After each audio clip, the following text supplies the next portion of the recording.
El día de hoy nos acompaña el presbítero licenciado Luis Antonio Valdera Escobar, licenciado en Sagrada Escritura por el Pontificio Instituto Bíblico en Roma, párroco de Nuestra Señora de Manzanares y también el decano de aquella área. Así que lo recibimos con un fuerte aplauso.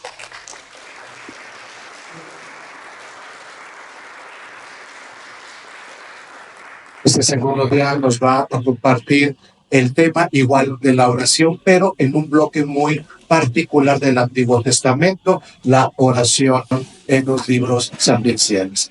Valderas, bienvenido. Y aquí está, pues los alumnos ya tienen algún curso básico y que precisamente vienen con mucho gusto.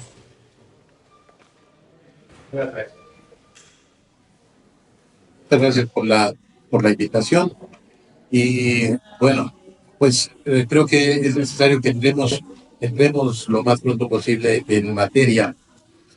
No sé si les hicieron llegar un documento, un artículo, precisamente lleva este título, La plegaria de los sabios de Israel.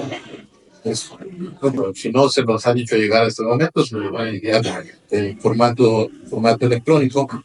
Eh, es un artículo del profesor Maurice Gilbert, que fue rector del Pontificio Bíblico y maestro también de muchos años allí mismo en Roma y en Jerusalén, y especialista en este tema de la literatura sapiencial. Bien, entonces, siguiendo con esta perspectiva, esta línea que trata acerca de la oración en la Sagrada Escritura, pues es un tema y una realidad muy, muy constante, presente a lo largo de Antiguo y Nuevo Testamento. Hablando del Antiguo Testamento, que es la parte a la que corresponde este ámbito en la literatura sapiencial, en el Antiguo Testamento, sobre todo, tenemos presente el libro de los Salmos, como el libro de las oraciones. El mismo título en hebreo quiere decir oraciones. Lo que encontramos en el libro de los Salmos son oraciones. La palabra salmo viene ya más del griego, se refiere pues a los cantos, la oración que es cantada en los Salmos. Pero básicamente lo que nosotros encontramos en el libro de los Salmos es la palabra de Dios, la palabra inspirada por Dios en los hagiógrafos, que se convierte en plegaria en nuestros labios. Cuando nosotros cantamos los salmos o los leímos en la liturgia cristiana, pues allí lo que tenemos es que nos apropiamos esta oración que es palabra de Dios y que se vuelve plegaria viva en nuestros labios. Pero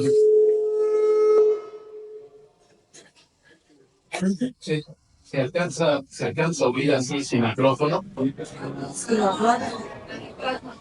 Entonces acérquense mejor porque yo creo que va a fallar algo el micrófono. Entonces, mejor.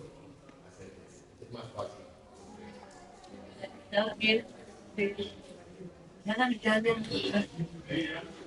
Decía entonces que el libro de los Salmos pues nos presenta las oraciones y nosotros podemos ver en nuestra propia experiencia como orantes cristianos cómo nos apropiamos de este ambiente y de este concepto de la oración que hay en los Salmos.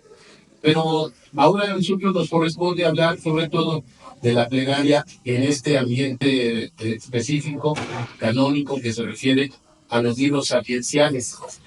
En el prólogo del libro de Siracide, el libro del Eclesiástico, que es uno de estos libros del Antiguo Testamento que son considerados canónicos dentro del contexto del Antiguo Testamento, y llevan dos títulos, un título que viene del autor de Siracide, y otro libro que viene otro título que viene de la tradición griega a la que pertenece este libro. Aparece la Septuaginta, la Biblia griega de los 70, que lo llama el libro del Eclesiástico, el libro de la comunidad cristiana, el libro de la instrucción moral de los neófitos, de los que de los que apenas han recibido el bautismo se preparan para él.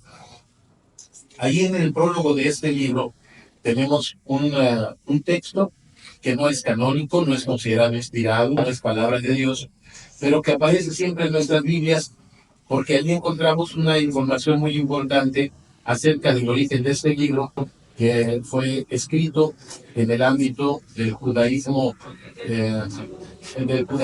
helenístico, muy probablemente en Alejandría, unos 3 siglos antes de Cristo, en el que encontramos pues un tesoro de sabiduría. El Siracide el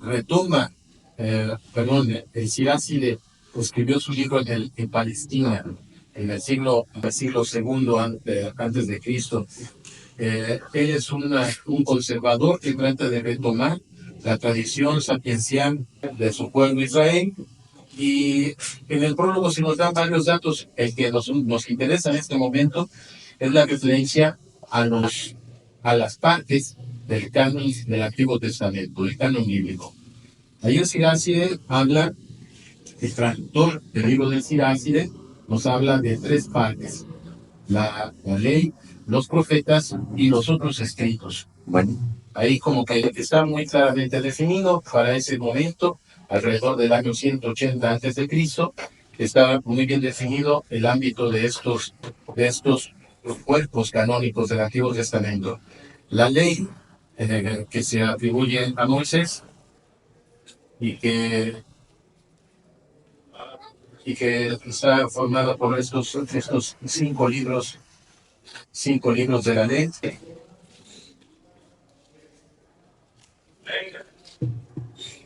Los 5 libros de la ley, que los conocemos perfectamente, que se atribuyen pues a Moisés. El conjunto de los profetas anteriores y posteriores, como los conoce también la tradición hebrea, en el contexto griego, los libros históricos y los libros proféticos, que forman pues el grupo de los profetas. Y luego esta tercera categoría, que es tal vez la más indefinida, donde se habla de los otros escritos que después les siguieron. Se va a entender como que hay una secuencia cronológica.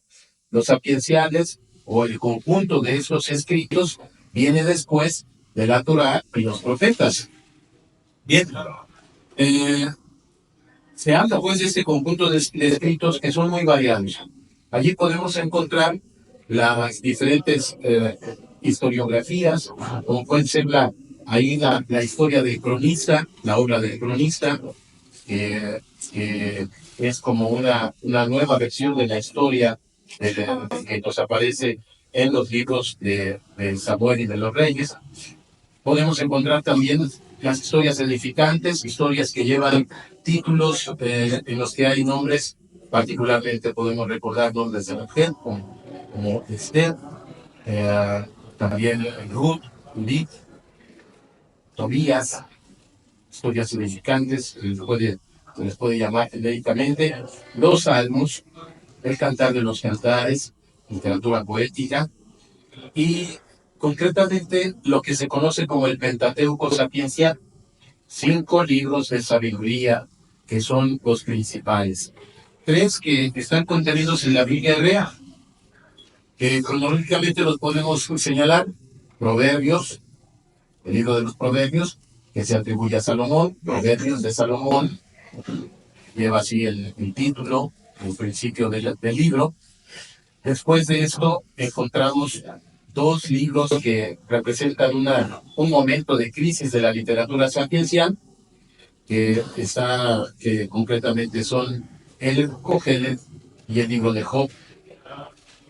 Y después, en la Biblia griega, libros que tenemos nosotros en la versión griega, que es el texto canónico, en el caso del Siracide, que es este libro del Eclesiástico, escrito originalmente en hebreo, traducido al griego, y en él es este prólogo del traductor que nos explica las dificultades que tiene traducir un texto originalmente escrito en hebreo y luego traducido al griego. Porque nos dice él no es lo mismo. No se trata solamente de pasar a palabras griegas como lo hacen los traductores de nuestras computadoras. Si nosotros ponemos un texto en estos traductores de las computadoras, bueno, pues lo que va a ser pasarnos las palabras de una lengua a otra, pero muchas veces uno no va a tener sentido, no va a decir lo mismo. Bueno, eso ya lo decía Siracide, el traductor de Siracide, 200 años antes de Cristo. Y por último, el último de estos libros sapienciales, escrito originalmente en griego, en una síntesis muy interesante desde el punto de vista literario entre los géneros y las expresiones literarias hebreas y griegas, es el libro de la sabiduría, el libro de la sabiduría de Salomón. Así se le conoce también tradicionalmente a este libro. Entonces vemos cómo Salomón aparece constantemente en estos libros a través de este procedimiento de la pseudonimia. También el Cogelet se atribuye a Salomón, porque al principio dice que él había sido rey en Jerusalén, se identifica con Salomón, que obviamente es el representante, es el fundador de la corriente sapiencial bíblica. Basta recordar el texto célebre del sueño de Gabaón en el primer libro de los Reyes, en el capítulo 3. Ahí Salomón pide la sabiduría para poder cumplir con su misión. Entonces, tenemos estos tres bloques, la Torá, los profetas, los otros escritos, los Ketubim de la tradición hebrea, que están profundamente relacionados. ¿Qué es lo que tienen en común? Es palabra de Dios bajo las diferentes formas literarias y con la diversidad enorme de autores que encontramos dentro de la tradición bíblica. La palabra de Dios inspirada y vuelta por escrito, que eso es como la ley que nos define la Sagrada Escritura, puede revestir diferentes formas. El mandamiento, la Torá, el mandamiento, la ley fundamental, con lo que significa esta expresión hebrea, los profetas, que son mensajeros de la palabra de Dios, y al mismo tiempo mensajeros intercesores en la plegaria por el pueblo, y los sabios que usan sobre todo el consejo. La palabra de Dios se vuelve también consejo sapiencial, se vuelve proverbio y asume pues estas expresiones literarias. Bien, entonces dentro de estos escritos de la tradición hebrea y lo que nosotros llamamos el Pentateuco sapiencial, ahí es pues a lo que nosotros ahora nos vamos a abocar, de dar un vistazo rápido al tema de la oración y las formas de oración que podemos encontrar en estos libros, en estos 5 libros del Pentateuco sapiencial. Bueno, no podemos entrar en muchos detalles por cuestiones de tiempo, pero básicamente acabo de hacer referencia a esta relación tan profunda que hay entre sabiduría y plegaria, sabiduría y oración. Y para esto también podemos nosotros remitirnos al primer libro de los Reyes, ahí en ese capítulo 3, donde encontramos de alguna manera una plegaria. Cuando en el sueño de Gabaón se nos dice, Salomón eh, se había retirado a un santuario a ofrecer sacrificios, que los sacrificios son una forma de relación con Dios específica a través del culto sacrificial, y que en la noche, en sueños, como los antiguos patriarcas que recibían revelaciones divinas en la noche durante el sueño, él también tiene esa experiencia. En sueños, el Señor le habla y le ofrece algo que sería el sueño dorado para muchos de nosotros. Pídeme lo que quieras y te lo concederé. La petición está pues profundamente anclada en la experiencia de la plegaria. De hecho, podemos decir que muchos cristianos hoy en día, por su experiencia propia de vida orante, no quisiera decir que sea una experiencia pobre, pero a veces es una experiencia limitada de esto, piensan que la oración es solamente de petición. La oración se trata de pedir cosas. Cuando no tenemos que pedir nada, no es necesario orar, lo cual es equivocado. Bueno, Dios le ofrece a Salomón de esta manera. Pídeme lo que quieras y te lo concederé. Salomón es un joven que apenas ha empezado a reinar. Y un joven príncipe seguramente habría pedido, pues, las cosas que son valiosas para la fama de un rey joven que sueña con la gloria, con pasar a la historia, con grandes hazañas.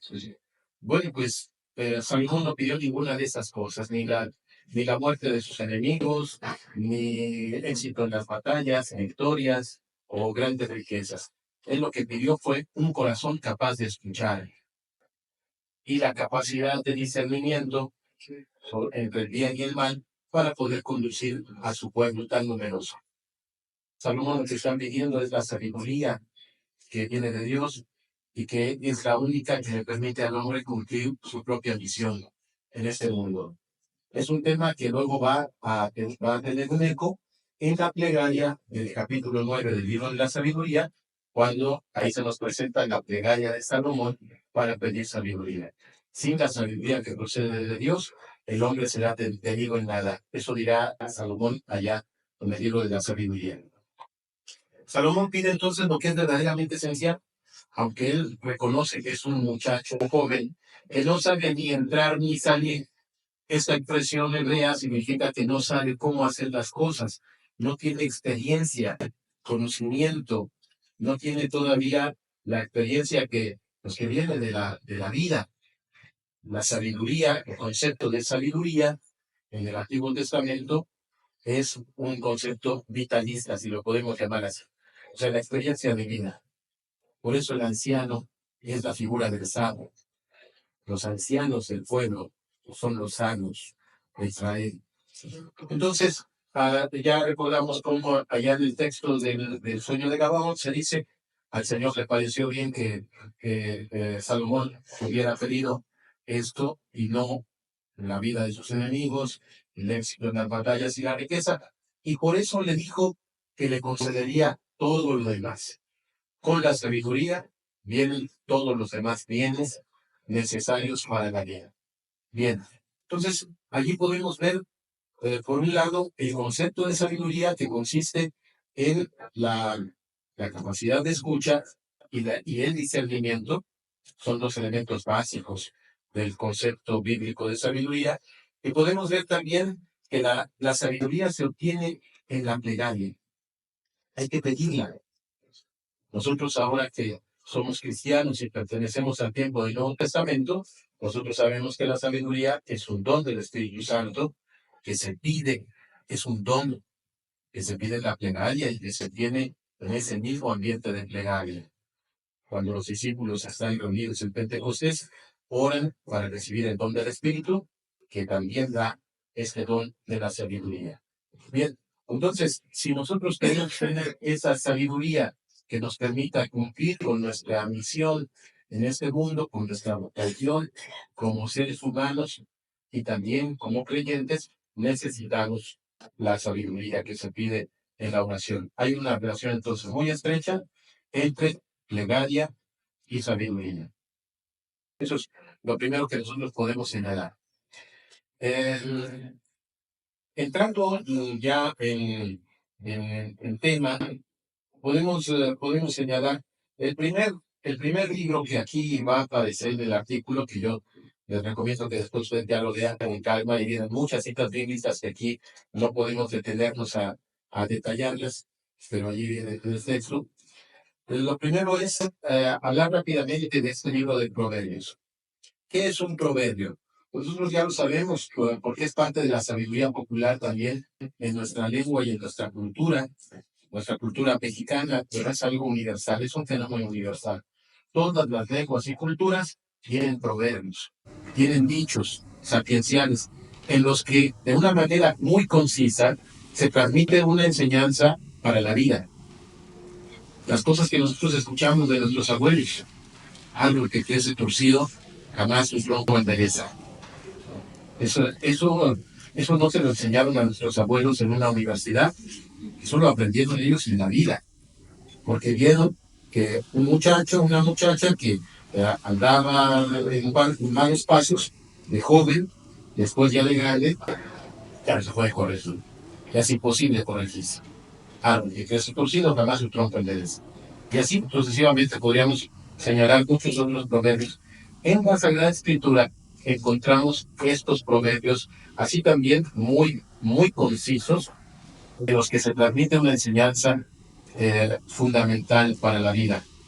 El libro de los proverbios está formado por varias colecciones de diferentes épocas y en él, curiosamente, podemos encontrar también sabiduría extranjera. El pueblo de Israel también reconoce los tesoros de la sabiduría que vienen de los pueblos aquellos. Y de ahí vamos a encontrar una plegaria que nos va a traer resonancias hacia el Padre Nuestro. La plegaria de un extranjero llamado Abel. Bien, entonces allí ustedes van a encontrar algunos ejemplos de estos proverbios, de estas colecciones antiguas, en las que se hace ahora una relación entre plegaria y vida moral. Dios escucha la oración del justo, pero la oración del malvado le repugna. Entonces, una de las cosas que añade aquí ya los proverbios, en esta sabiduría antigua, es que no basta simplemente con que recemos, sino que nuestra vida tiene que corresponder a la plegaria que pronunciamos. Ese es el gran problema que nosotros tenemos en la oración. No basta que vayamos a muchas oraciones o que repitamos a veces de una manera inconsciente, casi como pericos, repetir muchas oraciones si eso no coincide con nuestra vida. Y eso ya lo decían los sabios del libro de Proverbios. Simplemente menciono uno. El Señor abomina el sacrificio de los malvados. La oración de los rectos alcanza su favor.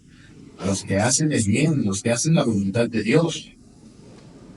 Los malvados no son escuchados. Esta es una variante de una estructura teológica que se llama el principio de retribución. Dios bendice al bueno y castiga al malo. ¿Alguien no está de acuerdo con ese principio? ¿Ustedes aprueban este principio? No, también no. Sí y no. Pues así, ese va a ser el dilema de los sabios del Antiguo Testamento. Es cierto que Dios escucha al bueno, pero eso no quiere decir que le conceda inmediatamente lo que le pide. Y nosotros escucharemos en los salmos que de repente se dice, el Señor protege al justo, el Señor es bondadoso con aquel que se acerca a su sombra, etcétera, etcétera. Pero luego nosotros vemos en la realidad personas buenas que sufren muchísimo. Y uno se podría preguntar, ¿y esa persona no ha orado suficientemente? No merecerá que Dios lo escuche. Una persona buena que conocemos que se enferma de cáncer, una persona buena que conocemos y que de repente lo vemos que pierde todos sus bienes, o en fin, sufre calumnia, persecución. Pues este es el gran problema que van a afrontar los sabios del Antiguo Testamento, y eso lo veremos enseguida. Pero por lo pronto se dice de esta manera: si tú quieres, nosotros podemos traducirlo así: si tú quieres que Dios te escuche, tienes que comportarte de una manera coherente, tienes que ser justo. Justo quiere decir obediente a la voluntad de Dios. Justo es el que hace la voluntad de Dios. Bueno, entonces, pues ahí esto es lo primero que dice el libro de Proverbios. Entonces, no basta el cumplimiento de la norma ritual. En esto coincide también con los profetas. Los profetas, y en estos días hemos escuchado en las lecturas de Misa algunos profetas, desde Amós y Oseas, hace ya algunas semanas, y allá se decía con toda claridad cómo Dios denunciaba el ritualismo vacío de su pueblo. Creen que me pueden sobornar. Van y me ofrecen una ternera ahí para quemarla en el altar, como estaba mandado en aquel tiempo, y piensan que con el humo yo ya no veo sus injusticias. Que aprendan lo que quiere decir misericordia quiero y no sacrificio, dice el Señor. No quiere decir que esté mal ofrecer sacrificios. Lo que está mal es que ofrezcas sacrificios y no vivas de acuerdo a los mandamientos de la ley de Dios. Sí. Entonces, profetas y sabios coinciden en este punto. Es necesario que vivas de tal manera que seas justo, que seas recto, temeroso de Dios. Casi ya es la manera como se describe a Job al principio de su libro, para que Dios te escuche en la oración. También en este sentido los sabios retoman o tienen en común muchos aspectos con lo que encontramos en el Deuteronomio. Recuerdan ustedes que en el Deuteronomio ahí tenemos la expresión de los mandamientos de la piedad, que está basada en la observancia de los mandamientos. Y el primer mandamiento que nosotros encontramos en el Deuteronomio es escucha. Shema Israel, escucha Israel. Es el primer mandamiento, escuchar.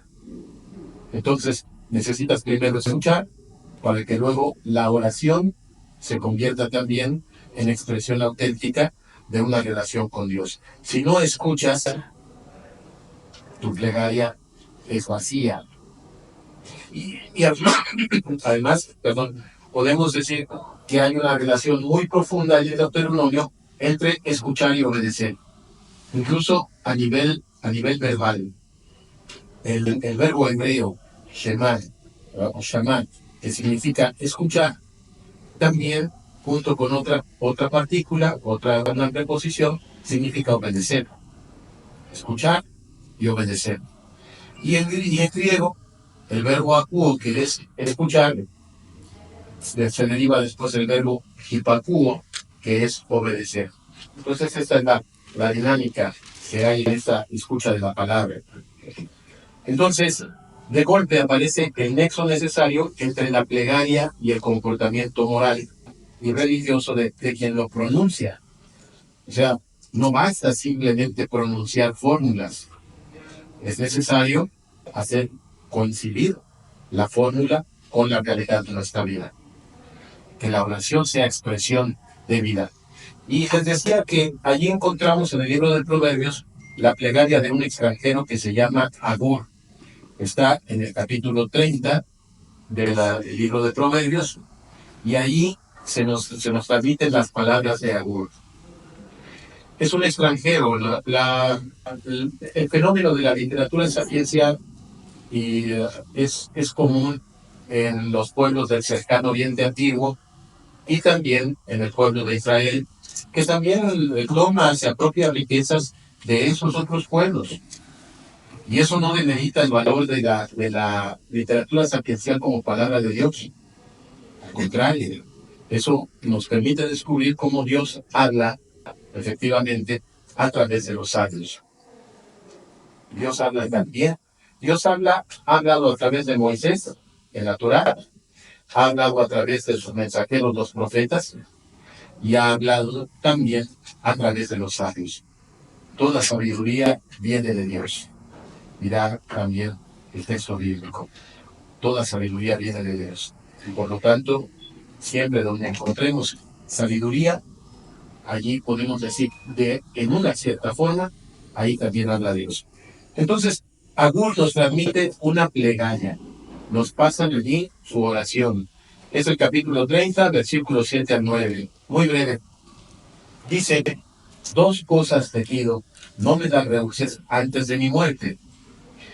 Entonces, aquí está bien claro que se trata de una plegaria.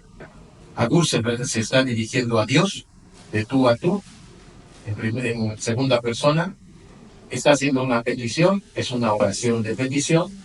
Nosotros ya sabemos que hay muchos tipos de oraciones: oración de alabanza, de adoración, hay proclamación de fe, profesión de fe, en fin, petición de perdón, confesión de pecado, que encontramos también mucho en la Biblia.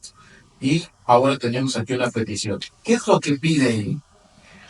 Según el profesor Gilbert, que es el autor de este artículo, él pone allí entre corchetes una parte del texto porque él sostiene que es un añadido tardío, posterior.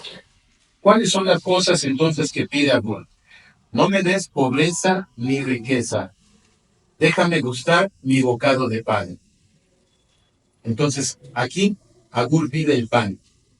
Obviamente que para nosotros cristianos, pues ya nos suena algo, por lo menos algo, al Padre Nuestro. Danos hoy nuestro pan de cada día.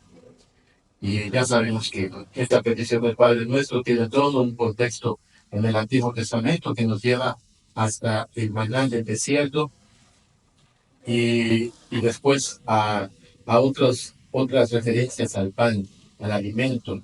Bueno, pues aquí encontramos esto. ¿Qué es lo que pide entonces? Que no me des ni pobreza ni riqueza. Porque en la experiencia humana podemos ver claramente que cuando el hombre tiene de sobra, cuando tiene bienes de sobra, fácilmente se olvidan de Dios. Es la experiencia de muchas personas que a lo mejor han logrado hacer fortuna y cuando llegan a hacer fortuna, desgraciadamente se olvidan de Dios de muchas formas. Y a veces, hasta que les toca la desgracia, pierden aquella fortuna, vuelven a encontrar su fe. Así somos los seres humanos, veleidosos. Nos olvidamos fácilmente de que no somos nosotros los que hemos hecho o amasado aquel patrimonio. Es un don de Dios, el que siempre tenemos que estar agradecidos. El rico y el pobre tienen que estar agradecidos con Dios y su plegaria tiene que ser la misma. Lo mismo cuando un rico y un pobre rezamos el Padre Nuestro, pues estamos pidiendo lo mismo, pan de cada día, el pan necesario de nuestra casa y el pan de la Eucaristía.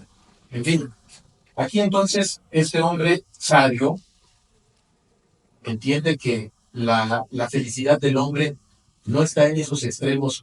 No, la felicidad del hombre no está en las riquezas desbordantes que hacen que te olvides de Dios.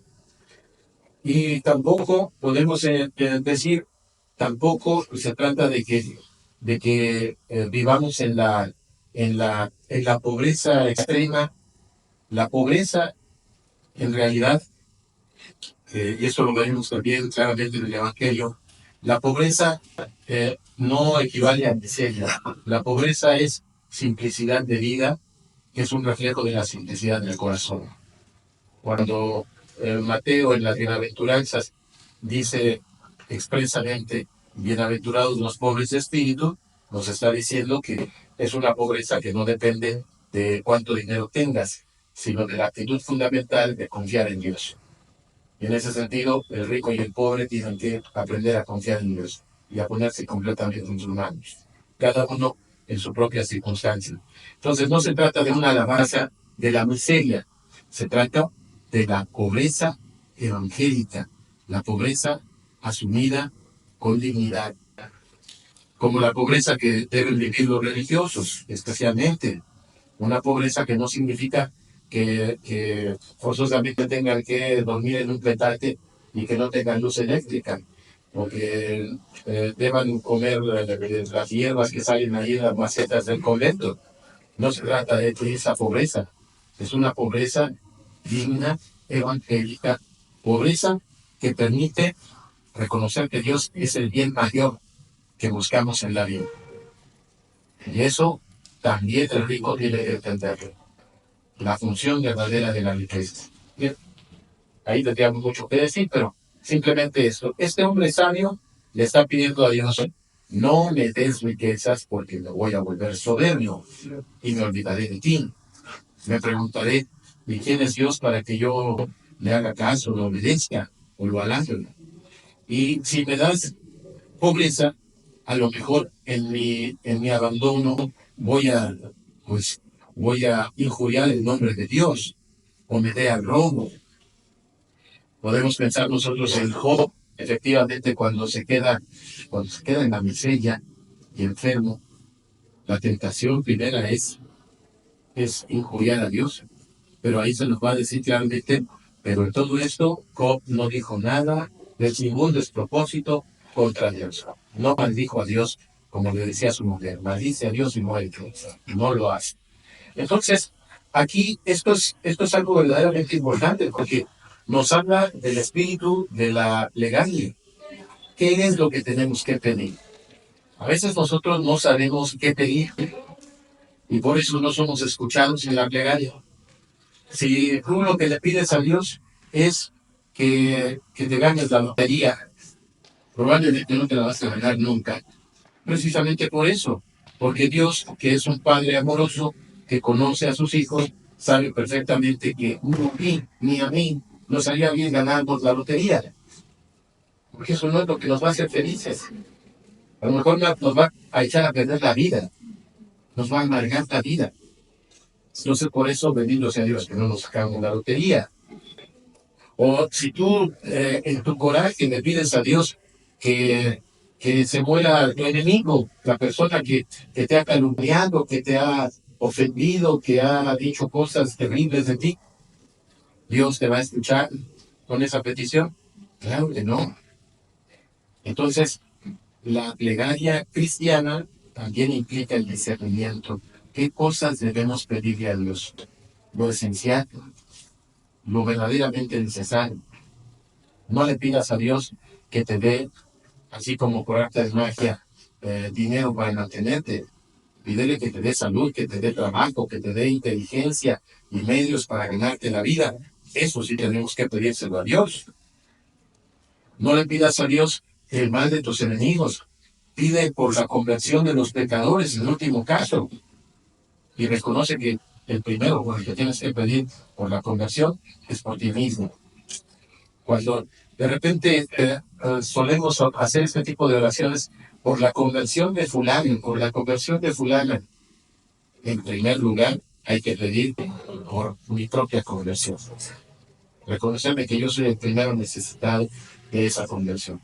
Y así sucesivamente podemos pensar cuántas veces en lugar de pedirle a Dios que se haga su voluntad, le pedimos que Él haga la nuestra. Y esa oración no es correcta, no es cristiana, no es escuchada y muy probablemente Dios no nos va a conceder eso porque no es lo mejor para nosotros. Por eso el Padre Nuestro, antes de cualquier otra petición, primero es hágase tu voluntad, porque reconocemos que la voluntad de Dios es nuestra salvación y es nuestro máximo bien. Y en pocas palabras, este es el espíritu de esta plegaria. Y si se fijan, tampoco es un discurso acerca de los males, de las riquezas excesivas, o un discurso acerca de la pobreza y la denigración que trae la pobreza extrema. Es una petición personal. No me des ni riqueza ni pobreza. Concédeme comer mi pan con alegría, con satisfacción. El poder tener la tranquilidad de conciencia de que el pan que comes con tu familia es honrado. No lo probaste, no se lo quitaste a alguien, no le arrebataste a alguien el sustento para poder llevarlo a tu casa.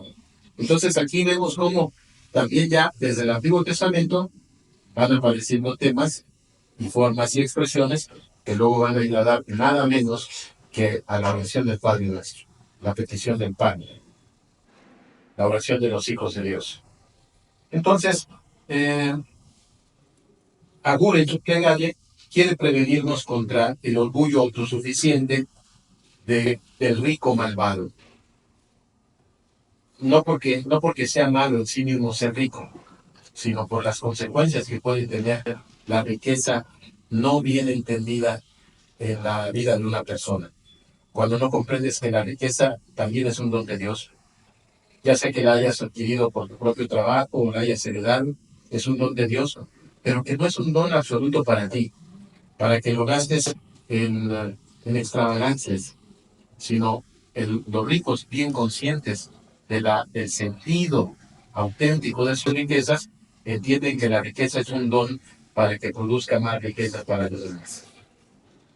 Ese es el sentido verdadero de la riqueza. Bien, pues por razón del tiempo seguimos avanzando. Solamente menciono todavía, porque es importante en este punto, en el libro de Proverbios encontramos una referencia a lo que se conoce en el derecho como el robo famélico. ¿Qué es esto? Cuando alguien roba por hambre. Es muy triste y es algo que tiene que hacernos reflexionar como sociedad y como humanidad cuando alguien llega a ese extremo de tener que robar por hambre. La mayoría de las legislaciones civilizadas, digamos así, entre comillas, existe esta figura del robo famélico. Cuando alguien roba por hambre, no es imputable, porque, como dice también otro principio del derecho clásico, en la extrema necesidad, todas las cosas son comunes.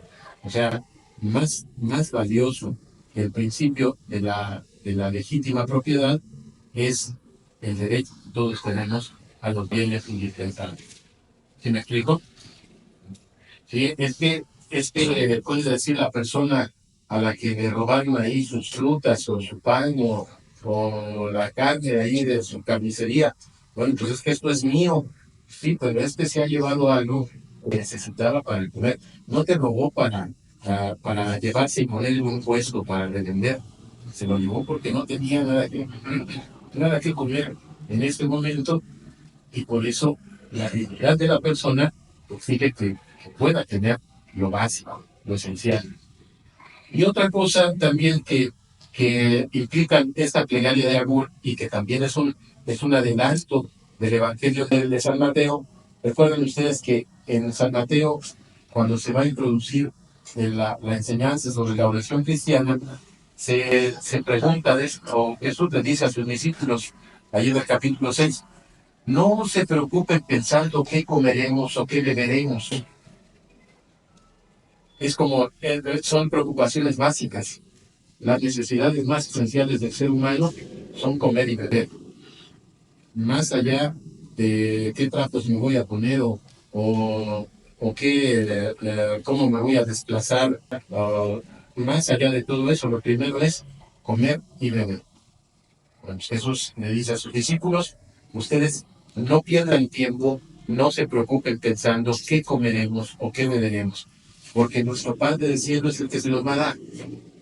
La confianza en la divina providencia, en el amor misericordioso con el que Dios, nuestro Padre, cuida de cada uno de nosotros. Entonces, esto es también una actitud cristiana fundamental en la oración. Ahora, pasamos al libro de Job. El libro de Job, más o menos, se escribe alrededor del año 450, en la época persa. Job es un personaje también extranjero. Es un héroe de la literatura sapiencial extranjera. Y es muy probable que la historia de Job que nosotros tenemos haya sido tomada de otras obras de la sabiduría de los pueblos vecinos de Israel que ya presentaban básicamente este esquema. Un hombre bueno que sufre castigos inmerecidos, que le pregunta a Dios la razón de su sufrimiento y que la divinidad se le manifiesta y le dice al final, bueno, pues que él ha actuado bien, que los castigos que está sufriendo solamente fueron como una especie de prueba de fe, pero que todo está bien. Y premia la confianza y la actitud de fe del personaje. Job, entonces, es un personaje sapiencial. Y al principio de su libro se le describe claramente de esta manera. Se dice que así comienza el libro, no comienza con un había una vez, sino con hubo una vez en una tierra extranjera un hombre llamado Job. Era un hombre recto, justo, temeroso de Dios y que se apartaba del mal. Estas cuatro formas de referirse a Job, de caracterizarlo, nos hablan de una profunda integridad. Era un hombre recto, justo, temeroso de Dios y que se apartaba del mal. Un hombre rico, extremadamente rico, un hombre al que Dios había bendecido con una gran familia, con todos los bienes posibles y también con buena fama. La gente que lo conocía lo consideraba un hombre bueno, un hombre sabio, un hombre de Dios, pedían su consejo y lo respetaron. Bien, ya sabemos qué fue lo que le sucedió a este pobre hombre. Como en un momento, el Satán, que no es el diablo, sino es el fiscal de la corte divina, es un ángel que hace las veces del fiscal, es un oficio. El nombre de Satán no es todavía el nombre de Satanás, sino que quiere decir fiscal.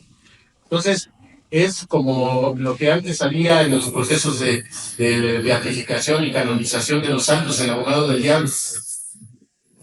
Job es un hombre íntegro y Dios le dice, mira mi siervo Job, no hay nadie como él. Es recto, justo, temeroso de Dios y se aparta del mal. Y Satán le dice a Dios, pero, pero no lo es de a gratis. Es interesado. Tú lo has protegido, le has dado tantos bienes, claro, pero no pruebas y verás cómo le va a maldecir. Y ya sabemos, es como una apuesta entre el Satán y el Señor, y el pobre Job en un momento pierde sus bienes, pierde su familia y al final pierde también su salud. Entonces queda reducido a la miseria extrema sobre el polvo y ceniza, enfermo, cubierto de llagas, despreciado. Su propia mujer le dice, maldice a Dios, ya muere, ya no tiene sentido tu vida. Luego, para acabarla de volar, llegan los tres amigos que habían llegado primero con la buena intención de condolerse y consolarlo. Pero cuando escuchan el capítulo 3, que empieza allí en la parte poética del libro, empieza ahí la lamentación de Job, un monólogo amargo y triste, en el que Job francamente dice que lo que quiere es morirse. Maldice, no maldice a Dios, maldice la noche en que fue concebido. Es diferente, pero de todas maneras tiene un dramatismo terrible cuando nosotros leemos detalladamente esos capítulos intermedios del libro de Job. Intermedios, pues es todo el libro. El capítulo 3 hasta el capítulo 40, 42, es todo este desarrollo. ¿Qué hace Job en todos esos capítulos? Quejarse con Dios, pelearse con Dios. Y de nuevo aparece allí este principio de retribución que tanto quebradero de cabeza le causa a todos los autores del Antiguo Testamento y de nuevo, y a nosotros también hoy en día, porque nosotros también pensamos que si rezamos, que si nos portamos bien, forzosamente Dios nos tiene que cuidar. Y resulta que cuando tú rezas, te portas bien, no dices malas palabras, haces tus tareas, obedeces a tu mamá, te limpias, te lavas los dientes en la noche, resulta que te va mal y dices, entonces, ¿qué chiste tiene? Entonces, ¿qué me gano yo con rezar tanto y estar con Dios si a fin de cuentas me va la patada? Es que no has entendido cómo es Dios. Y ese es el problema de Job. Job se pasa capítulos peleándose y diciéndole, yo quiero que Dios me responda por qué me está pasando esto. Porque yo soy inocente. Él sabe que es inocente. Dios y el Satán saben que es inocente, pero los demás no lo saben. Y sus amigos, yo creo que eso es lo que más le duele, que sus amigos le dicen, mira, ya déjate de cosas. Confiesa tu pecado, di lo que hiciste y Dios te perdonará. Y Job, con todo el coraje que trae, puede decir, es que yo no hice nada, no tengo ningún pecado que confesar. Al contrario, Dios tuerce el derecho, Dios me está cometiendo la injusticia. Entonces, es un libro muy difícil de leer y que nos puede escandalizar incluso. Job, que nosotros lo recordamos sobre todo por la paciencia. Santiago en su carta, cuando recuerda a Job, dice, la paciencia del santo Job. Job no es paciente. Job exige una respuesta de Dios. Y hay un capítulo, el 21, en el que Job dice, miren a los malvados cómo prosperan, les va bien en todo, les aplaude la gente, tienen buena fama, toda su vida disfrutan de salud, se mueren en su plenitud de facultades y todavía cuando se mueren los llevan con honores a la tumba. Entonces Dios es injusto. allí nuevamente, así como yo les pregunté hace rato que eh, estaban de acuerdo o no con este principio de retribución, cuando nosotros leemos el libro de Job, de repente podemos decir, oye, de veras, Job tiene razón, él es bueno, es recto, temeroso de Dios, no ha hecho nada malo. Dios, un Dios que es casi como, espero que me se entienda bien esa expresión, una caricatura de Dios. Dios no es así. Dios nos echa por lado con el Satán para maltratarnos y a ver si pecamos o no pecamos. Así no es Dios. Tampoco es un policía que castiga al criminal y deja en libertad al inocente, tampoco. No es simplemente un juez o un policía, es mucho más. Dios es mucho más grande que eso. Y total que allí nosotros podríamos sentirnos tentados a darle la razón a Job. Y después de pelearse con los tres amigos y con Eliú, otro que también entra al quite a tratar de hacer callar a Job, estás diciendo puras tonterías, estás atacando a Dios, le estás pidiendo cuentas a Dios. Pues ya después de todo eso, Job todavía se desahoga, se defiende y al final viene la respuesta de Dios. Pero a diferencia de esos libros extranjeros en el que la divinidad se aparecía y le decía a la persona, al personaje del relato, sí, tienes razón, yo te puse a prueba y ahora te voy a dar muchos bienes y muchos dones. El Dios que le contesta a Job es otra cosa completamente diferente. Es un Dios que habla desde la tormenta. Lo que Job ha hablado, lo ha hablado desde el sufrimiento y la amargura. Y la respuesta de Dios viene desde la tormenta. Dios nos habla en medio de la tormenta de la enfermedad, la tormenta del sufrimiento, de la persecución, de la calumnia y del dolor. Pero nosotros no queremos que Dios nos hable así. Nosotros queremos que Dios nos hable suavecito, que Dios nos hable y sobre todo que nos diga lo que nosotros queremos oír. Dios no nos va a decir nunca lo que nosotros queremos oír. Tampoco a Job, el Dios que le habla desde la tormenta, en pocas palabras le dice, a ver, esto ya no es una traducción, esto ya es un resumen así muy sintético, pero en pocas palabras Dios le dice a Job, a ver, ¿quieres pelear? Pues vaya, caray, ya si Dios me dice que nos vamos a pelear así ya en vivo, pues como que eso ya da miedo. Y Dios le dice a Job, a ver, mira, ves las estrellas del cielo, ves la fuerza del mar, ves todas las cosas de la naturaleza, todo eso lo hice yo. ¿Y tú dónde estabas? Si hubieras estado ahí serías Dios, pero como no lo eres, cae. Guarda silencio. Job lo entiende. En dos ocasiones él lo va a decir, hablé de cosas, de misterios que superan mi capacidad, por eso Antonio te voy a... Aquí yo quisiera empezar a ver algunas cosas que nos dice este libro acerca de la oración. Algunas veces las personas se acercan a nosotros sacerdotes para pedirnos un consejo y nos dicen, padre, o en la confesión nos dicen, vengo a acusarme de que me peleé con Dios. Porque tengo mi enfermo muy grave en el seguro, y estamos batallando mucho económicamente y todo eso. Y pues yo entré al templo, yo quería rezar, pero lo que me salió fue que yo le reclamé a Dios. Yo me puse a tú por tú a Dios y me dice, ¿por qué me haces eso? Y me peleé y le dije, bueno, a veces hasta dicen, tú dije hasta malas palabras a Dios. Y por eso vengo a confesarle de que blasfemé. ¿Quién sabe qué tanto esto es blasfemia y qué tanto es oración? También es oración pelearse con Dios. Porque es desahogarse en su presencia. Es como algunos salmos en los que precisamente alguien que está sufriendo persecución, que está enfermo, tirado en cama, que la gente lo acusa y que todavía le dicen, mira, se enfermó, ha de ser pecador, porque esa es otra de las cosas que aparecen en el Antiguo Testamento y en el Nuevo. Si te enfermas, es porque Dios te está castigando. Y ese orante le reclama a Dios y se desahoga con él, con su presencia en la oración, le dice, ¿por qué me has abandonado? Ese es algo que después va a dar al relato de la pasión. Dios mío, ¿por qué me has abandonado? Hablan mal de mí, hacen echarle cuentas, saber cuándo me voy a morir, me acusan falsamente de ser pecador. Y después de que termina de desahogarse el orante del Salmo, termina diciendo, pero yo confío en él.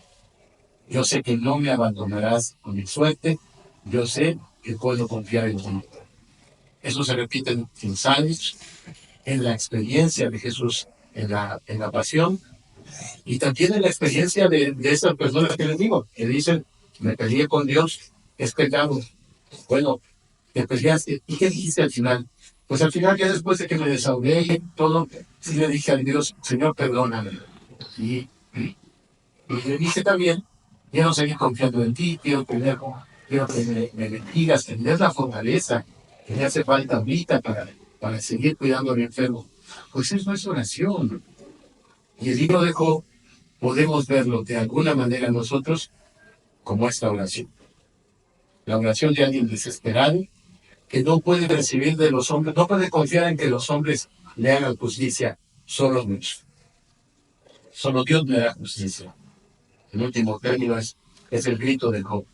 Y la justicia de Dios, pues no es lo que él esperaba, ni lo que esperábamos nosotros. Nosotros tal vez también, si nunca habíamos leído el libro de Job, leyéndolo podíamos esperar, cuando Dios le responda, le va a decir, sí, hijo, mira, déjame explicarte, es que el Satán le dijo que hiciéramos una especie de apuesta a ver si tú eras auténtico en tu fe, y ya vi que sí lo eres. Dios le dice, tú no hables. No puedes cuestionar a Dios. Dios tiene un plan. Y a veces tú no lo comprendes, no lo alcanzas a ver, pero Dios tiene un plan. Y no debes dudar de él.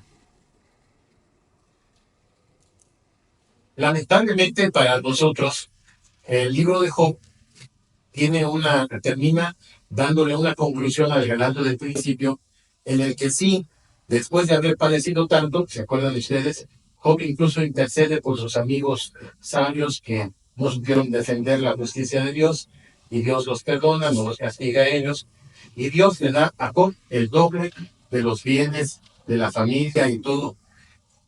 Yo digo que lamentablemente porque ese final feliz del relato de Job nos echó a perder la intensidad dramática de la conclusión con la que Job dice, ya mejor no voy a caer.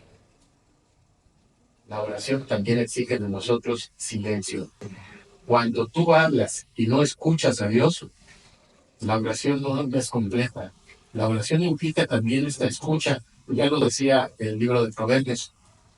Nosotros a veces pensamos que la oración es lo que nosotros le decimos a Dios. Y la actitud fundamental de la oración también es la escucha. ¿Qué me dice Dios en este momento de mi vida? Tal vez por eso nos cuesta tanto trabajo orar. Y sobre todo hoy en día que nuestra cultura no es del silencio, nuestra cultura es del ruido exterior y del ruido interior que traemos. Y por lo tanto, una vez me preguntaba a alguien, Padre, ¿por qué será que hoy en día no hay tantos santos místicos como en otros tiempos? Como allá en el siglo XVI, Santa Teresa de Jesús, San Ignacio de Loyola, el mismo San Felipe Neri, personas que en la oración recibían tantos dones y gracias y podían ver a Dios, pues porque hoy tenemos tanto ruido que eso nos impide ver a Dios. No me refiero a que tengamos visiones de Dios, sino a que descubramos a Dios presente en todas las cosas. Entonces, necesitamos orar y necesitamos silencio. A veces, en un cierto lugar, una comunidad quería tener estas experiencias de que nos expongan el Santísimo, pero no queremos que alguien nos dirija la oración. Nada más que pónganos el Santísimo y déjenos que cada quien hagamos nuestra oración. O sea, a ver si aguantan, porque a veces también el silencio nos da nervios y casi nos ponemos histéricos y no tenemos ruido. Por eso cuando llegamos a casa lo primero que hacemos es prender la televisión. A veces ni la estamos viendo, pero el ruido ya es algo que nos motiva. Entonces, estas personas se puso el Santísimo, estaban en silencio, y yo sí noté así como un nerviosismo de parte del grupo. Cuando el plano alguien empezó a cantar, y por más que le dijeron, cállese porque estamos en una hora de adoración, de contemplación, de silencio. No, pues es que como que no nos hallamos en el silencio delante de Dios. Si nosotros hacemos ese silencio espiritual, interior y exterior que requiere la ocasión, quién sabe que escuchemos que Dios nos diga. Tal vez no nos guste lo que Dios nos va a decir. Job sufrió mucho. Su oración la hace él desde el sufrimiento, desde la oscuridad, desde el dolor, y la respuesta que Dios le da es desde la tormenta. Dios también nos habla en esos momentos difíciles que nos toca pasar en nuestra vida. A veces pensamos que Dios está con nosotros cuando no tenemos problemas. Y cuando tenemos problemas, quiere decir que Dios me ha abandonado. Te equivocas. En los momentos más difíciles de tu vida, ahí está Dios. Y algo te está diciendo a través de esa tormenta que te toca sufrir. El gran tema teológico, para cerrar aquí el libro de Job, el gran tema teológico del libro de Job no es esa cuestión de la retribución. Dios bendice al bueno y castiga al malo, ni es tampoco la justicia o injusticia que Dios le hace a Job. El gran tema es la imagen de Dios. Job quería ver a Dios. Hay un texto precioso en el capítulo 19 cuando Job dice, yo sé que mi Redentor vive y que lo veré con mis propios ojos. Bueno, pues cuando le toca a Job ver a Dios, queda completamente superado, sorprendido por lo que Dios le manifiesta. Bien, entonces por eso, aunque no es una cosa fácil, cuando nosotros nos toque también la tormenta, allí nos salva Dios. Ahora pasamos al libro del Cogelio. Cogelio o Eclesiastés. Este libro también tiene dos nombres. Bien, Cogelio. ¿Quién es el Cogelio? El Cogelio, la palabra Cogelio quiere decir, designa una función, el que habla en la asamblea. Por eso Lutero, cuando tradujo su Biblia al alemán, le tituló a este libro El Predicador. Cogelio, Cajal, es la asamblea. Cogelio es el que habla ante la asamblea, el predicador. Bueno, por lo menos eso es una traducción que a veces no nos dice mucho de este personaje. Un personaje que se presenta al principio como Salomón, que fue el rey en Jerusalén, y que, curiosamente, él es un hombre muy particular. Eh, tiene mucho de filósofo, tiene una visión de la vida, pero su visión es amarga. Parece como si nos estuviera hablando un Salomón viejo, amargado, desilusionado de la vida, que cuestiona todo, que para él las cosas que eran sólidas, fuertes en la vida, él todo lo cuestiona. Y es sarcástico. Tiene al final de su libro, si no me recuerdo, es en el capítulo 12, tiene él una caricatura de la ancianidad. En la Biblia muchas veces se dice que una de las bendiciones que Dios promete a los que obran bien, a los justos, es una larga vida. Los patriarcas vivieron ciento y tantos años, también Moisés vivió 110 años, en fin. Pero el Cogeles dice, burlándose de esa dorada ancianidad, cuando llegas a viejo, ya no ves bien. Lean después ustedes ese texto, lo buscan ustedes porque es una caricatura sarcástica y burlona en la edad ya avanzada. Cuando estás viejo, se te caen las muelas, ya no ves bien, ya no le tomas gusto a la comida.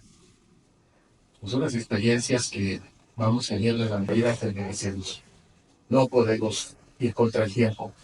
Y por eso, pues sí, cuando nos toca llegar a la ancianidad, pues descubrimos que a lo mejor, si nosotros pensábamos que la ancianidad era la edad dorada, algo muy bonito, pues encontramos que hay mucho sufrimiento también.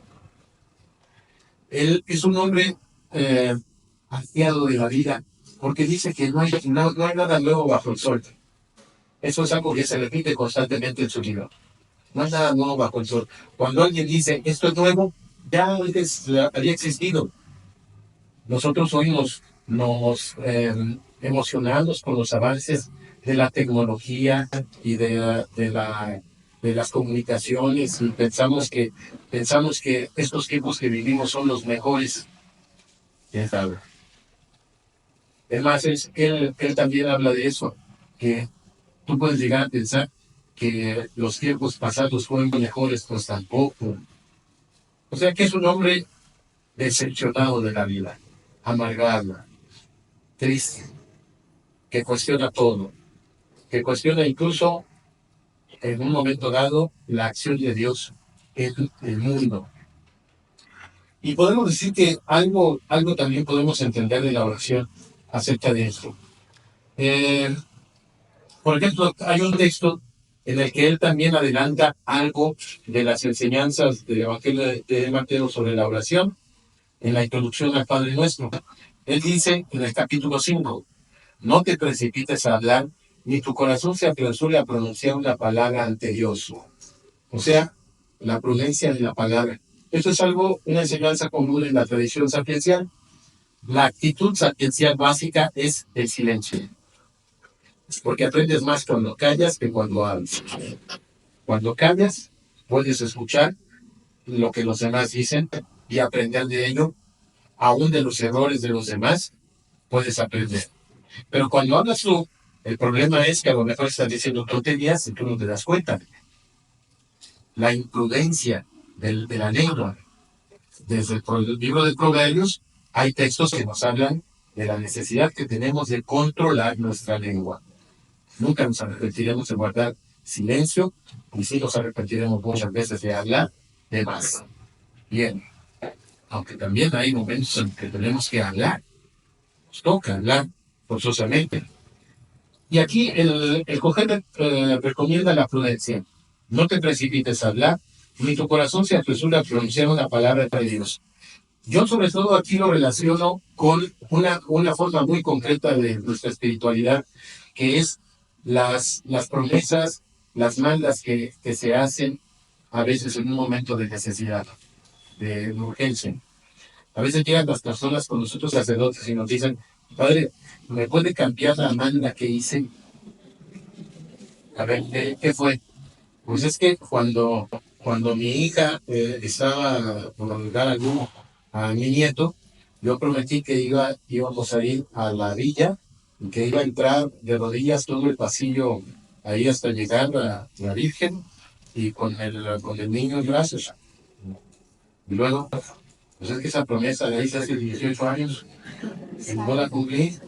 Y ahorita, ¿cómo le hago para cargar el...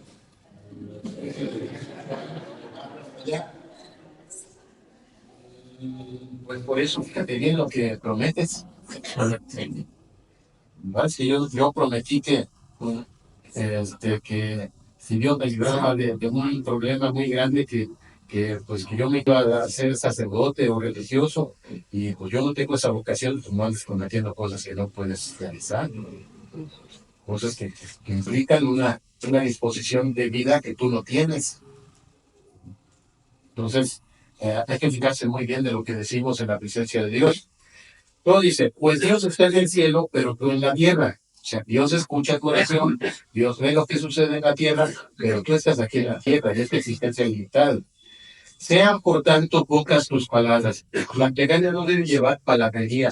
¿Se acuerdan que después en Mateo Jesús le dice a sus discípulos, cuando oren ustedes no sean como los paganos que piensan que a fuerza de mucho hablar, de palabrería o trilogía, van a ser escuchados? La oración no es simplemente palabras. Ese es otro error que nosotros tenemos. Nosotros pensamos que para hacer oración necesitamos un librito, unas fórmulas que los podamos incluso aprender de memoria y que eso es la oración. Bueno, hay oración vocal, hay oración mental, hay oración de diferentes tipos. También es importante la oración que usa ciertas fórmulas. El Santo Rosario, claro que es una oración muy buena, pero recuerden ustedes que el rosario va unido a la meditación del misterio. No es nada más Padre nuestro que estás en el reino de Dios, no solamente es eso, es la meditación del misterio. Meditamos con la Santísima Virgen los misterios de nuestro Señor Jesucristo. Bien, entonces las fórmulas nos ayudan. El mismo Padre nuestro que Jesús nos enseñó no es solamente una fórmula, es un itinerario espiritual para recorrer como discípulos de Jesús. El Padre nuestro lo podemos repetir así como pericos, pero eso no quiere decir que hayamos comprendido lo que significa, que hayamos asumido las peticiones que hacemos allí. Santificado sea tu nombre, venga tu reino. ¿Qué significa que yo estoy pidiendo que venga el reino de Dios nuestro Padre? ¿Qué significa invocar a Dios como Padre? Entonces, las oraciones no basta simplemente con que repitamos fórmulas. Conste que no estoy diciendo que esté mal. Hay fórmulas muy hermosas de oración que no debemos desperdiciar. Es más, los mismos salmos. Si alguno de ustedes ha rezado la liturgia de las horas, que ha visto que son salmos, bueno, pues también a veces nosotros sacerdotes y los consagrados y consagradas, a veces caemos en el error de pensar que ya cumplimos con el resto de la liturgia, porque ya leímos de pe a pa las oraciones del día de hoy, oficio de lectura, laudes, hora intermedia, vísperas y completas, ya recé todo, rezaste todo, pero no hiciste oración, no te apropiaste la experiencia orante de los salmos, de las lecturas de la palabra de Dios. Entonces, no basta simplemente con repetir fórmulas. Esto yo creo que ya es una enseñanza muy, muy importante, muy buena que nos da el Cogedel y que va a dar hasta el Nuevo Testamento. Él también insiste en el silencio, necesidad de silencio en la oración.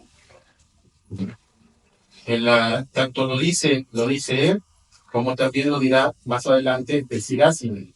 No seas hablador en la reunión de los ancianos, en tu plegaria no repitas palabras. Entonces no se trata de aburrir a Dios con nuestras fórmulas y peticiones, sino en asumir el espíritu de la oración. Y en el Evangelio de Mateo lo va a decir también de esta manera: cuando oren, no hablen mucho como los paganos, que se figuran que por su palabrería van a ser escuchados. No sean como ellos, porque su Padre sabe lo que necesitan antes de pedírselo. Ustedes pues oren así: Padre nuestro. Empieza ahí la oración del Padre nuestro. Entonces, la oración del Padre nuestro, si ustedes se fijan, pues es una oración breve, concisa, pero en ella está contenido todo lo que podemos pedirle a Dios. Todo lo que de verdad tenemos que pedirle a Dios. Lo demás ya es comentario, es glosa, es a lo mejor adaptación. Cuando tú estás rezando, bueno, pues sí, tú quieres que se haga la voluntad de Dios, pero también te atreves a pedir como Jesús en el huerto de los olivos: Señor, que se haga tu voluntad, pero que sea posible que pase de mí este cáliz. Humildemente, Señor, después de haber pedido que se haga tu voluntad, yo te pido también esto o aquello por mí y por los demás. Vamos resumiendo, porque todavía nos faltan estos dos grandes del Pentateuco sapiencial, el libro del Siracide, un libro del Eclesiástico, que también nos habla de la oración. Nuevamente, la necesidad de que la oración esté unida a la vida diaria. Nosotros a veces también incluso como cristianos, como creyentes y practicantes, separamos la vida litúrgica de la vida cristiana ordinaria. O sea, como que la misa del domingo, para hablar concretamente, es el momento de oración que hacemos cada semana, pero está completamente desencajado de nuestra vida. Bueno, pues eso no es correcto. La oración tiene que implicar a la totalidad de la vida de la persona. Por eso, cuando nosotros queremos orar en abstracto, pues por eso nos quedamos dormidos en la oración. Cuando oramos con los pies bien puestos en la tierra, y de acuerdo a la experiencia de vida que tenemos en cada momento, pues es entonces cuando podemos hacer una oración verdaderamente fecunda, cuando podemos llevar a la oración nuestra vida, la experiencia de nuestra vida. Si nosotros oramos con la totalidad de nuestra vida, entonces espontáneamente saldrán la acción de gracias, la petición de perdón, la alabanza, la petición por mí mismo y por los demás. Entonces también podemos platicar con Dios con tanta amplitud que nos hará falta tiempo, seguramente, para platicar con Dios tantas cosas que nos pasan. Entonces, el Siracide nos da esta indicación. Dice, el Siracide habla muy frecuentemente de la plegaria, más frecuentemente que todos sus predecesores reunidos. O sea, más que Proverbios, Job y Coquelet juntos, el Siracide nos habla más de esto. Dios escucha la plegaria de quien honra a su Padre. Luego al principio nos lo dice en el capítulo 3. O sea, Dios escucha la oración del que cumple los mandamientos. En la plegaria no debe faltar la confianza, ni se deben multiplicar las palabras. Una oración confiada. La fe es el presupuesto de la oración. Solamente cuando hay fe, hay oración. Y la fe es confianza. Confianza absoluta en Dios, que no nos abandona nunca, que no nos deja solos en los momentos de dificultad y que también nos ayuda, nos inspira. La oración también es un fruto del Espíritu Santo, recordémoslo. Recuerdan ustedes que San Pablo, pues me estoy metiendo en el Nuevo Testamento, seguramente habrá otros momentos en los que hablarán de esto. Recordarán ustedes que en la carta a los Gálatas, San Pablo dice que es el Espíritu Santo que ha sido derramado en nuestros corazones, espíritu de filiación divina, el que nos hace clamar Abba, Padre. Entonces la plegaria, como expresión de vida cristiana, es acción del Espíritu. Y por lo tanto, la oración siempre es en el Espíritu Santo. No solamente si eres carismático, de la revelación carismática en el Espíritu Santo, siempre es en el Espíritu Santo. Y por eso, a lo mejor en el momento que uno desea hacer un ambiente personal de oración, lo primero que tiene que hacer es invocar al Espíritu Santo. Ven Espíritu Santo, llena los corazones de tus fieles. O sea, es lo primero que hay que pedir. Porque la oración es acción del Espíritu Santo que brota del corazón y sale a la boca. Y por eso es por lo que nosotros podemos atrevernos a decir Padre nuestro, invocar a Dios con este título de Padre. Ahora, una de las cosas que yo quisiera resaltar aquí en el Siracide es que el Siracide nos habla acerca de un tema muy importante de la oración, el discernimiento cristiano. Tenemos que orar para saber qué es lo que Dios quiere de mí en este momento. Eso se llama discernimiento. Y es parte de lo que Salomón pidió allá en Gabaón. ¿Recuerdan? Un corazón que sepa escuchar y la capacidad de discernir entre el bien y el mal. A veces nosotros necesitamos mucho ese discernimiento. Hay muchos momentos a lo largo de una vida cristiana en el que nosotros tenemos que preguntarnos honestamente delante de Dios, ¿qué quiere Dios de mí? Desde las grandes decisiones, como puede ser la decisión vocacional, cuando un muchacho o una muchacha en esos momentos de juventud o de juventud madura dice, ¿qué quiere Dios de mí? Quiere que me case y haga una familia, tomar un estado de vida. Quiere que Dios me está llamando a una consagración religiosa, sacerdotal. Eso es discernimiento. Es necesario pedir la acción del Espíritu Santo, la iluminación del Espíritu Santo para decidir de acuerdo con Dios lo que Él te está pidiendo. Pero el discernimiento también forma parte esencial de la oración en el sentido de que tenemos que aprender a pedir lo que es verdaderamente bueno. Como decía yo al principio, si nosotros le pedimos a Dios cosas que no nos van a servir para ser mejores cristianos, desde luego que Dios no nos las va a dar. Si tú lo que le estás pidiendo a Dios es, eh, Señor, ayúdame para que, no sé, para que me salga bien, le estoy poniendo un cuatro a alguien ahí en el trabajo para que a mí me den ese puesto, ¿qué es lo que estás pidiendo? O sea, nada más ponte a pensar un poquito. ¿Crees que esto sea una petición cristiana, adecuada, coherente con el Evangelio? Claro que no. Entonces el discernimiento, nuevamente, aunque Salomón apenas estaba pidiendo la sabiduría, ahí hizo un discernimiento. ¿Qué será mejor pedir? Si pido tener una larga vida, ¿y qué tal que al final termino amargado, triste, solo, pobre, decepcionado? Y entonces más bien vivir muchos años va a ser una desgracia. Y si pido victorias sobre mis enemigos, tengo un rey guerrero. ¿Y qué tal que a la mera hora me pasa como alguno de los jueces que en una batalla una mujer avienta una piedra de molino ahí, me cae en la cabeza y muero sin gloria? O si pido riquezas, ¿y qué tal que en una de esas llega un rey más poderoso, conquista mi capital, mi ciudad, y se lleva esas riquezas y yo me quedo en la miseria? ¿Qué era, qué valía la pena pedir? ¿Qué pido? Por lo esencial, lo que no puedes perder, capacidad de escucha y discernimiento. Eso es la sabiduría. Después la figura de Salomón se vuelve gris allí al final de su relato en el libro de los Reyes, porque al final, ¿se acuerdan ustedes cómo terminó Salomón? Se pervirtió su corazón porque se casó con mujeres extranjeras y adoró los ídolos que estas mujeres habían llevado.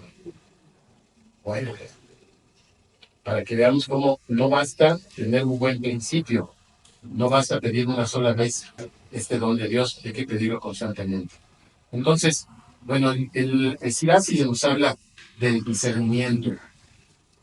Él habla también de la petición de perdón por los pecados, habla de la acción de gracias que debemos dar a Dios.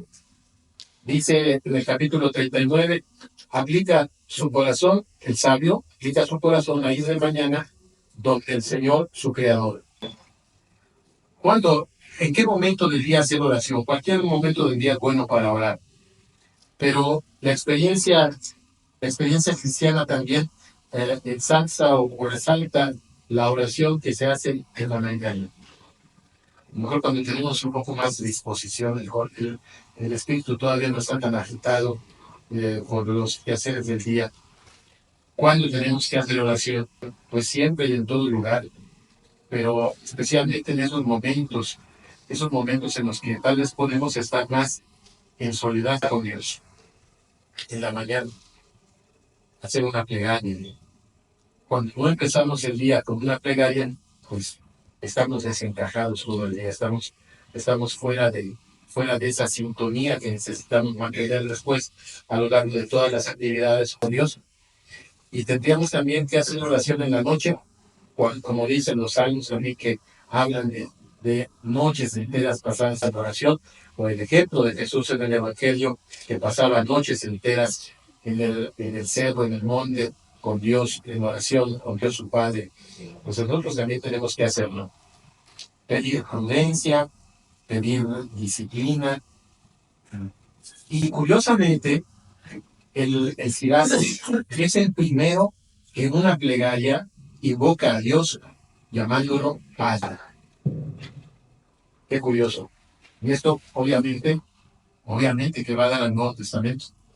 Dice en el capítulo 23, en el versículo 4, el Sirach invoca a Dios de esta manera: Señor, Padre y Dios de mi vida, no me abandones al capricho de sus enemigos, no me des una mirada descarada, aparta de mí la pasión, que el apetito sensual y la lujuria no se apoderen de mí, no me entregues al deseo impúdico. Entonces, el Siracide llama a Dios Padre, Señor, Padre de mi vida, y ¿qué es lo que le pidió al final? no me dejes caer en tentación. ¿Sí se fijaron? ¿Fijaron qué fue lo que pidió el Sirach de aquí? Sobre todo decía al final, no me abandones al capricho de mis enemigos, no me des una mirada descarada, aparta de mí la pasión, que el apetito sensual y la lujuria no se apoderen de mí, no me entregues al deseo impúdico, no te dejes caer en tentación. Nada más dicho de otra manera, pero el espíritu es el mismo que va a dar hasta allá al Nuevo Testamento. Nuevamente insistirá también en que no hay sabiduría sin plegaria, y así llegamos a la sabiduría de Salomón.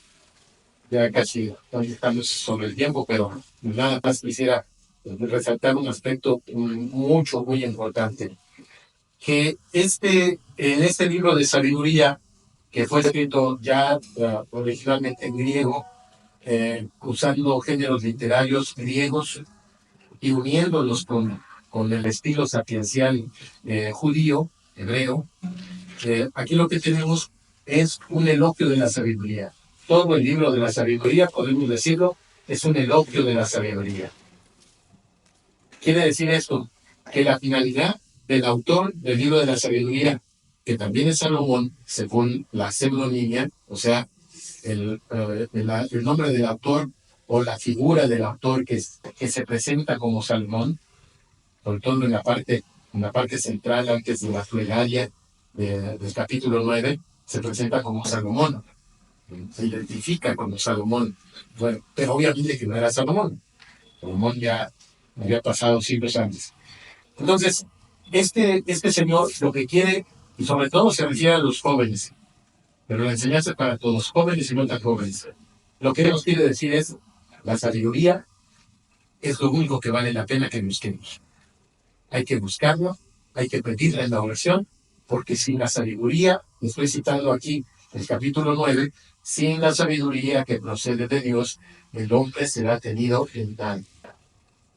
Si no tenemos esa sabiduría de Dios, no podemos hacer nada, no podemos realizarnos plenamente, ni como personas, ni como creyentes, ni como en cualquier profesión que tengamos. No habrá realización verdadera, sino está de fondo este aspecto sapiencial.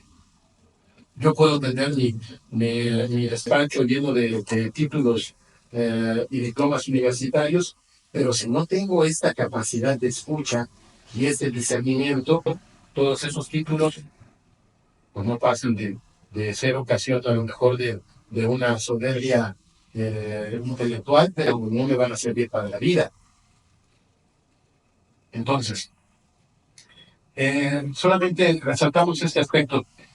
Este Salomón que nos habla en el libro de la sabiduría insiste en la oración. Por eso pedí y se me concedió la prudencia. Supliqué y me vino el espíritu de la sabiduría. Entonces, eso es algo que hay que ver. Yo a veces le insisto mucho a las personas cuando hablando de estos temas que necesitamos pedirla a todos. Un padre de familia, ¿por qué tiene que pedir la sabiduría? Pues para que tengas la sabiduría para conducir a tus hijos, para educarlos, para poder enseñarles, darles ejemplo, mostrarles el camino de la verdadera realización y de la vida plena, de la felicidad. Para eso necesitas tú la sabiduría. Los gobernantes, este Salomón del libro de la sabiduría también le va a hablar a los gobernantes y les va a decir que necesitan esa sabiduría para poder guiar a sus pueblos y cumplir con esa misión y esa responsabilidad tan grande que tienen. Y así sucesivamente podríamos decir, todos necesitamos la sabiduría. Los jóvenes también, para saber escuchar. Muchas veces cuando somos jóvenes no tenemos esa capacidad y cuando llegamos a viejos nos arrepentimos de no haber escuchado cuando teníamos que hacerlo. Si yo hubiera escuchado el consejo de mis padres, si yo hubiera escuchado a aquel maestro que me orientaba y que me decía, si yo hubiera, pues sí, pero ya no. Entonces también el joven necesita pedir esta capacidad de discernimiento. Es curioso que allá en el sueño de Gabaón se resalta que Salomón era joven. A lo mejor no era tan joven cuando llegó al trono, porque David vivió muchos años. David reinó 40 años. No se nos dice exactamente qué edad tenía cuando engendró a Salomón, es el segundo hijo que tuvo con la mujer de Urías, ¿se acuerdan? Toda esa historia complicada de David. Entonces, no se nos dice a qué edad lo tuvo, pero yo creo que ya estaba bastante madurito cuando llegó al trono. Pero de todas maneras, él lo dice de esa forma literaria. O sea, yo soy un joven inexperto en ese sentido. La juventud muchas veces se ve así como la experiencia. Bueno, pues eso no justifica para que no pidas también la sabiduría que sabes que la necesitas. Es la introducción para que la sabiduría. Ahí yo les dejaría como recomendación y tarea. Vean ustedes ese capítulo 9 del libro de la sabiduría. Allí es que Salomón, que ya está grande de edad, nos pasa este tip, nos da este consejo. Pídanme sabiduría. Esta es la oración que yo usaba para pedir sabiduría. Y ahí empieza una plegaria preciosa, donde invoca al Señor, creador de todas las cosas, Dios de nuestros padres y Señor de la misericordia, que con tu palabra has hecho todas las cosas, la creación que es la expresión de la belleza, la sabiduría, la perfección de Dios. Dame la sabiduría asistente de tu trono, la que está junto a ti, la que te asiste en todo momento, porque sin la sabiduría que procede de Dios, el hombre será tenido en nada. No vamos a poder hacer nada sin esa sabiduría. Y esa sabiduría que termina siendo el verbo eterno de Dios, que de acuerdo con el Evangelio de San Juan, se ha hecho hombre y ha puesto su tienda entre nosotros. El Sirach, en el capítulo 24 de su libro, hace un elogio de la ley de Moisés y dice, todo eso es la sabiduría de Dios. La sabiduría de Dios que ha puesto su tienda entre nosotros, lo mismo que dice San Juan en el prólogo, para hablar de la encarnación del Hijo de Dios. Él es la sabiduría. San Pablo lo dice en la primera carta a los Corintios. Él es la fuerza de Dios y la sabiduría de Dios. Entonces ya, en conclusión, ¿qué tenemos que hacer nosotros? Pues escuchar este consejo que nos da Salomón. Pedir la sabiduría. Sabiduría bíblica no es saber muchas cosas. Hay personas que son muy sabias, que son una enciclopedia andando, saben de todo, pero puede ser que sean ignorantes en lo más fundamental, en las cosas que hacen que la vida valga la pena. Lo que nos dice a nosotros el sabio bíblico, todos ellos, Salomón concretamente, nos dicen que la sabiduría es lo principal, que nos puede faltar la riqueza, que nos puede llegar a faltar desgraciadamente la salud, que puede ser que no tengamos una vida tan larga como nosotros quisiéramos, que tal vez no alcanzaremos todas las realizaciones que soñamos en nuestra vida. Yo quise ser astronauta, o yo quise llegar a ser presidente de la República, o yo quise llegar a ser no sé qué, y estoy frustrado porque no logré hacer esas cosas, porque no tuve las herramientas y las cosas para poder realizarlo, y el apoyo para poder realizarlo. Pero si tienes la sabiduría, si has llevado una vida íntegra, si has buscado en todo a Dios, quiere decir que vas a encontrar escucha y discernimiento. Y la oración también tiene que abrirnos el oído y el corazón a la voz de Dios. Antes que nosotros digamos cosas, primero hay que oír a Dios y la oración saldrá espontánea.